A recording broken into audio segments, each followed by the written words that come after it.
News of மினாரின் முக்கிய செய்திகள். முதலில் தலைப்புச் செய்திகள். சஹ்ரான் உட்பட 129 பேரை பயங்கரவாதிகள் பட்டியலிருந்து தப்பவிட்டு சிஐடி.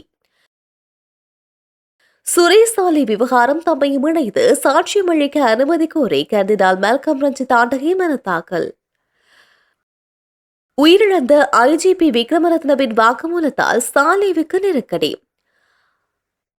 ஆளும் கட்சியின் முக்கிய புள்ளிகள் 20 உட்பட 6 பேருக்கு பிடியாணை. கூரையை உடைத்து புகுந்த 25 பேர் கொண்ட கும்பல் நடத்திய கொடூர தாக்குதல். ஈரானின் முக்கிய கண்காணிப்பு கோபுரங்களை தரைமட்டமாக்கிய அமெரிக்கா. நடுங்குகின்ற ஹோர்மூஸ் நீரிணை. தொடர்வது விரிவான செய்திகள்.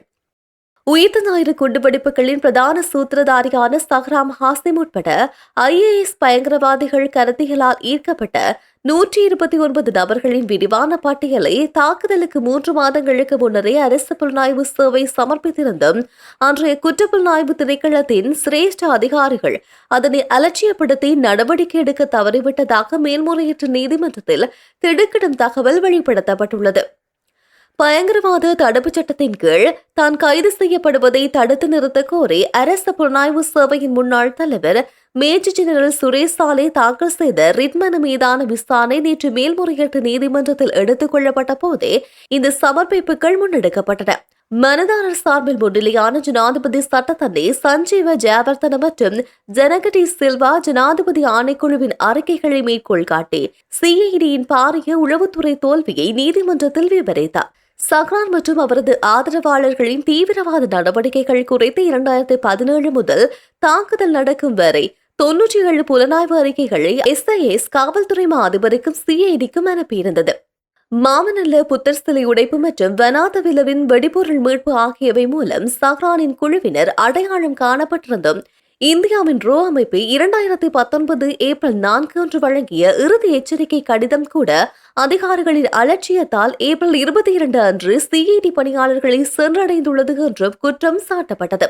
அப்போது சிரேஷ்ட பிரதி காவல்துறை அதிபர் ரவி செனவிரத்னவின் அலுவலகத்துக்கு ஏப்ரல் 9 வந்த கடிதம் அவர் வெளிநாட்டு சென்று திரும்பிய பின்னும் தாமதிக்கப்பட்டு பல நாட்கள் கழித்தே கீழ்மட்ட அதிகாரிகளுக்கு அனுப்பப்பட்டுள்ளது. இவ்வாறான ஒரு பாரிய அச்சுறுத்தலை தடுக்க தவறிய அந்த அதிகாரிகளிடம் தற்போது மீண்டும் ஈஸ்டர் தாக்குதல் விசாரணைகளை ஒப்படைப்பது முறையற்றது என சுரேசாலை தரப்பு வாதங்களை முன்வைத்தது. இதையடுத்து வழக்கின் மேலதிக விசாரணைகளை எதிர்வரும் ஜூலை 21ஆம் தேதி நீதிமன்றம் ஒத்திவைத்துள்ளது. அரசு புலனாய்வு சேவையின் முன்னாள் பணிப்பாளர் சுரேசாலை தமக்கு விதிக்கப்பட்டுள்ள கைது மற்றும் தடுப்பு காவல் உத்தரவுகளை எதிர்த்து தாக்கல் செய்துள்ள மனுவில் தம்மையும் இணைத்துக் கொண்டு சாட்சியம் அளிக்க அனுமதி கோரி கொழும்பு பேராயர் அதிவணக்கத்துக்குரிய கர்தினால் மெல்கம் ரஞ்சித் ஆண்டகை உள்ளிட்ட தரப்பினர் சமர்ப்பித்துள்ள மனுக்களை பரிசீலிப்பதற்கான திகதிகளை மேல்முறையீட்டு நீதிமன்றம் நேற்று நிர்ணயித்துள்ளது. இதன்படி இந்த விவகாரம் தொடர்பான மனுக்களை எதிர்வரும் ஆகஸ்ட் மாதம் 4 மற்றும் 6ஆம் தேதிகளில் விரிவான விசாரணைகளுக்கு எடுத்துக் கொள்வதென மேல்முறையீட்டு நீதிமன்றம் உத்தரவிட்டுள்ளது. கர்தினால் மெல்கம் ரஞ்சித் ஆண்டகை மற்றும் தியாகம பெங்கமுவ நாளுக்கு தேரர் உள்ளிட்ட 8 முக்கிய தரப்பினரால் இந்த மனுக்கள் நீதிமன்றத்தில் தாக்கல் செய்யப்பட்டுள்ளது. சுரேசாலை தாக்கல் செய்துள்ள முக்கிய மனுவின் மூலமாக ஈஸ்டர் பயங்கரவாத தாக்குதல்கள் தொடர்பான விசாரணைகள் மற்றும் அதன் பின்னணியில் உள்ள உண்மைகளை வெளிக்கொணரும் முயற்சிகளுக்கு பாதிப்பு ஏற்படக்கூடும் என்பதால் இந்த வழக்கில் தமக்கும் தங்களது நியாயமான சாட்சிகளை முன்வைக்க சந்தர்ப்பம் வழங்கப்பட வேண்டும் என இந்த மனுக்களூடாக கோரிக்கை விடுக்கப்பட்டுள்ளது. மேல்முறையீட்டு நீதிமன்றத்தின் தலைவர் நீதிபதி ரோஹந்த அபேசூரிய முன்னிலையில் இந்த மனு நேற்று பரிசீலனைக்கு எடுத்துக் கொள்ளப்பட்டது. கருத்து தெரிவித்த நீதிபதி பிரதான மனுதாரர் சுரேசாலை சார்பில் முன்னிலையாகும் ஜனாதிபதி சட்டத்தரணி சஞ்சீவ ஜெயவர்தனவின் ஆரம்பகட்ட சாட்சியம் சமர்ப்பிப்புகள் மற்றும் வாதங்கள் முழுமையாக நிறைவடைந்த பின்னரே கர்தினால் மெல்கம் ரஞ்சித் உள்ளிட்ட ஏனைய தரப்பினரின் இந்த இடைப்புகு மனுக்களை ஏற்பதா அல்லது நிராகரிப்பதா என்பது குறித்து இறுதி தீர்மானம் பரிசீலிக்கப்படும் என்று தெளிவுபடுத்தியுள்ளார். இதைத் தொடர்ந்து வழக்கில் சம்பந்தப்பட்ட அனைத்து தரப்பு சட்டத்தரணிகளினதும் இணக்கப்பாட்டுடன் மனுக்கள் மீதான விசாரணைகளை ஆகஸ்ட் 4 மற்றும் 6ஆம் தேதி 2 தினங்களுக்கு நடத்துவதற்கு நீதிமன்றம் உத்தரவிட்டுள்ளது. இலங்கையில் பெரும் சோகத்தை ஏற்படுத்திய உயிர்த்த ஞாயிறு பயங்கரவாத குண்டுவெடிப்புகள் தொடர்பான விசாரணைகள் மீண்டும் தீவிரமடைந்துள்ள நிலையில் அண்மையில் உயிரிழந்த முன்னாள் காவல்துறை அதிபர் சி.டி. விக்ரமரட்ன பல்வேறு சந்தர்ப்பங்களில் வழங்கியிருக்கின்ற ரகசிய வாக்குமூலங்கள் தற்போது மீண்டும் அரசியல் மற்றும் சட்ட வட்டாரங்களில் பெரும் விவாத பொருளாக மாறியுள்ளது. முன்னாள் அரசு புலனாய்வு சேவையின் தலைவர் மேஜர் ஜெனரல் சுரேஷ் சாலை மீது தற்போது சுமத்தப்பட்டுள்ள கடுமையான குற்றச்சாட்டுகளுக்கு விக்ரமரத்ன வழங்கிய சாட்சியங்களை முக்கிய ஆதாரங்களாக மேற்கோள் காட்டப்பட்டு வருகின்றது.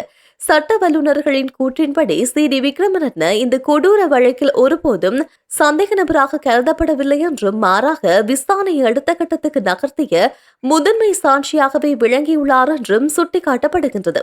2019 ஏப்ரல் ஈஸ்டர் தாக்குதலுக்கு பிறகு நாட்டின் பதில் காவல்துறை அதிபராகவும் பின்னர் நிரந்தர காவல்துறை அதிபராகவும் பொறுப்பு வகித்த விக்ரமரத்ன ஜனாதிபதி விசாரணை ஆணைக்குழு மற்றும் நாடாளுமன்ற தெரிவுக்குழு ஆகியவற்றில் முன்னிலையாகி விரிவாக பல சாட்சியங்களை வழங்கியிருந்தார்.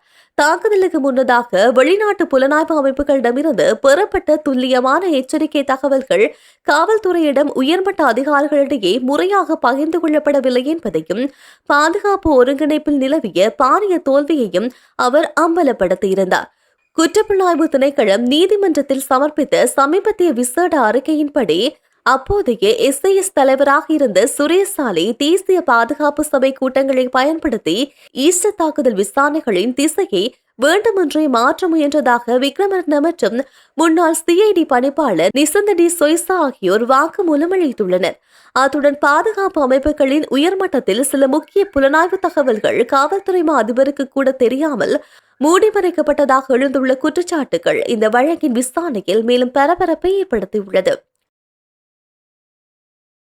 சட்டவிரோத போராட்டம் தொடர்பான வழக்கில் நீதிமன்றத்தில் முன்னிலையாக தவறிய ஸ்ரீலங்காவின் ஆளும் கட்சியை சேர்ந்த முக்கிய அரசியல் பிரமுகர்கள் 2 உட்பட 6 பேரை கைது செய்ய கொழும்பு நீதிமன்றம் அதிரடி பிடியாணையை பிறப்பித்துள்ளது. இந்த உத்தரவு இலங்கையின் அரசியல் வட்டாரத்தில் பெரும் பரபரப்பை ஏற்படுத்தியுள்ளது. இவ்வாறு பிடியாணை பிறப்பிக்கப்படுபவர்களில் நகர அபிவிருத்தி பிரதி அமைச்சர் எரங்க குணசேகர மற்றும் தேசிய மக்கள் சக்தி நாடாளுமன்ற உறுப்பினர் ஜெகத் மனுவர் ஆகியோரும் முதன்மையானவர்களாக உள்ளனர். கடந்த 2022ஆம் ஆண்டு நடைபெற்ற அரகல மக்கள் போராட்டத்தின் போது நீதிமன்ற உத்தரவை மீறி ஆர்ப்பாட்டத்தில் ஈடுபட்டதாக இவர்கள் மீது குற்றம் சாட்டப்பட்டுள்ளது. இந்த சட்டவிரோத போராட்டம் தொடர்பான வழக்கில் ஏற்கனவே பிணையில் இருந்த சந்தேக நபர்கள் வழக்கு விசாரணைக்காக நீதிமன்றத்துக்கு அழைக்கப்பட்ட போது முன்னிலையாகாததை அடுத்து கொழும்பு மேலதிக நீதிபதி கிங்ஸ்லி கெட்டியாராச்சி இவர்கள் 2 உட்பட மேலும் 4 கைது செய்து நீதிமன்றத்துக்கு முற்படுத்துமாறு உத்தரவிட்டுள்ளார்.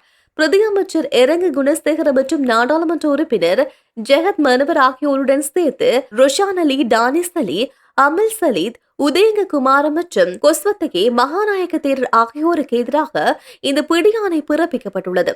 மேலும் இந்த வழக்கில் அடுத்த கட்ட விசாரணையை எதிர்வரும் டிசம்பர் 4ஆம் தேதி வரை ஒத்திவைப்பதாக மேலதிக நீதிபதி அறிவித்துள்ளார். முல்லைத்தீவு மாவட்ட புதுக்குடியிருப்பு காவல்துறை பிரிவிற்குட்பட்ட பகுதியில் நள்ளிரவு வேளையில் வீடொன்றின் கூரையை உடைத்து உள்ளே புகுந்த 25க்கும் மேற்பட்ட நபர்கள் அடங்கிய வன்முறை கும்பல் ஒன்று அங்கிருந்தவர்கள் மீது கொடூரமான முறையில் தாக்குதல் நடத்தியுள்ளது. இத்திடீர் அத்துமீறல் மற்றும் வன்முறை சம்பவம் அப்பகுதி மக்களிடையே பெரும் அதிர்ச்சியையும் அச்சத்தையும் ஏற்படுத்தியுள்ளது. இந்த கோர சம்பவம் முல்லைத்தீவு புதுக்குடியிருப்பு காவல்துறை பிரிவிற்குட்பட்ட பகுதியில் வியாழக்கிழமை இரவு 11:30 மணியளவில் அரங்கேறியுள்ளதாக தகவல்கள் தெரிவிக்கின்றன. வீட்டில் இருந்த அனைவரும் தூங்கிக் கொண்டிருந்த நள்ளிரவு வேளையில் திட்டமிட்டபடி வந்த கும்பல் இந்த தாக்குதலை நடத்தியுள்ளது. ஆயுதங்களுடன் அத்துமீறி வீட்டுக்குள் நுழைந்த கும்பலின் இந்த கண்மூடித்தனமான தாக்குதலில் வீட்டில் இருந்த 2 பெண்கள் உட்பட 5 பேர் பலத்த காயமடைந்துள்ளனர். தாக்குதலுக்குள்ளானவர்களில் அலறல் சத்தம் கேட்டு அக்கம் பக்கத்தினர் ஓடி வருவதற்குள் வன்முறையாளர்கள் அங்கிருந்து தப்பியோடியதாக கூறப்படுகிறது. தற்போது படுகாயமடைந்த 5 பேரும் உடனடியாக மீட்கப்பட்டு அவசர சிகிச்சைக்காக அருகில் உள்ள வைத்தியசாலையில் அனுமதிக்கப்பட்டுள்ளனர். இந்த சம்பவம் குறித்து புதுக்குடியிருப்பு காவல்துறையினர் தீவிர விசாரணைகளை மேற்கொண்டு வருவதோடு தாக்குதலை நடத்திவிட்டு தப்பியோடிய வன்முறை கும்பலையும் தேடும் பணிகள் தீவிரப்படுத்தப்பட்டுள்ளது. ஈரானின் தென்கிழக்கு கடலோர பகுதியில் அமைந்திருந்த அந்த நாட்டின் இஸ்லாமிய புரட்சிகர காவல்படைக்கு சொந்தமான மூலோபாய முக்கியத்துவம் வாய்ந்த கண்காணிப்பு கோபுரம் ஒன்றை அமெரிக்க ராணுவம் அதிரடியாக தாக்கி அழித்துள்ளது. சபஹார் துறைமுகத்தில் உள்ள சபஹார் ஷாயித் கலந்தாரி துறைமுகத்தில் இந்த தாக்குதல் நடத்தப்பட்டுள்ளது. அமெரிக்க மத்திய கட்டளையகம் வெளியிட்டுள்ள அதிகாரப்பூர்வ அறிக்கையில் இந்த தகவல் உறுதிப்படுத்தப்பட்டுள்ளது.